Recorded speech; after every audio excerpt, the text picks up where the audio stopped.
ఇందిరమ్మ ఇల్లు రాలేదని ఎంపీడీఓ కారుని అడ్డగించిన గ్రామస్తులు.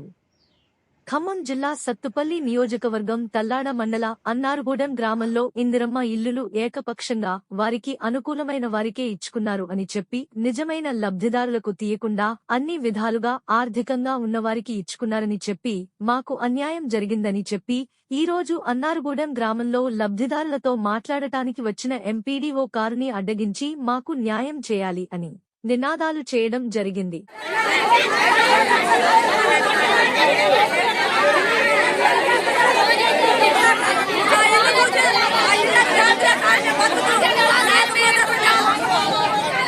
నమస్తే డాక్టర్ బాబు, ఏమి మళ్ళీ బతికించుకొని తీసుకొచ్చిన వారు ఆ భర్త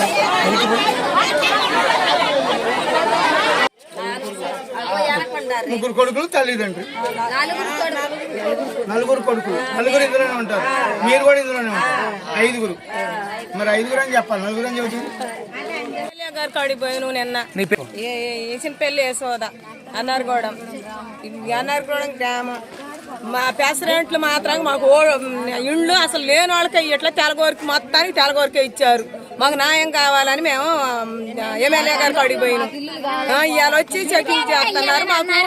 మాకు తెలగవారి అని తీసి మాకు మాది వాళ్ళకి ఇవ్వాల.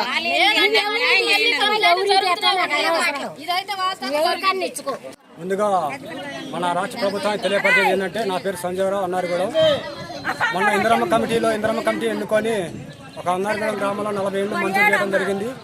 ఈ 40 ఇండ్లు కూడా వాళ్ళకి ఇందిరమ్మ కమిటీలో వాళ్ళకి బంధువర్గానికి వాళ్ళకి నచ్చిన వాళ్ళకి మాత్రమే ఇచ్చి, అందులో కూడా భూమి, ఇల్లు అన్నీ ఉన్న వాళ్ళకే మళ్ళీ రెండోసారి కూడా ఇచ్చారు. దాని మీద తీవ్రమైన వ్యతిరేకత తీసుకొచ్చి ఇది కరెక్ట్ కాదు సార్ అని మేము తెలియపరిచాం. అప్లికేషన్ కూడా ఇచ్చినాం. సార్ కూడా ఎండిఓ గారికి ఇచ్చినాం, మరి సెక్రటరీ గారికి చెప్పినాం. వీటి మీద ఎంక్వైరీ చేయండి సార్ అని చెప్పినాం. ఎంపీడీఓ గారు ఏమంటున్నారంటే 40 ఇండ్లు ఓకే అయిపోయింది, వాటిని మేము ఆల్రెడీ సెలెక్ట్ చేసినాం. ఏదైనా ఉంటే ఎక్స్ట్రా 18 మంది పేర్లు ఇచ్చారు. ఆ 18 మంది సెలెక్ట్ చేసి ఏదైనా ఉంటే ఇందులో ఉన్నోళ్ళు ఎవరో లేని ఎవరు వీటి వరకు చూసుకుంటాం, కానీ వాటిని అయితే మేము అంటుకోమనే విధంగా చెప్తున్నారు. ఏదన్నా ఉంటే నిరుపేదలకే అందిస్తామని చెప్పినటువంటి ప్రభుత్వం ఆ దిశగా ప్రయత్నించాలి తప్ప మేము ప్రజాస్వామ్యం ప్రజాపాలన చేస్తామని పెద్ద పెద్ద మాటలు చెప్పారు ప్రభుత్వం. దయచేసి మాటువంటి పేదవాళ్ళని కూడా గుర్తించుకొని పేదవాళ్ళకి అవకాశాలు కల్పించాలని కోరుతున్నాం.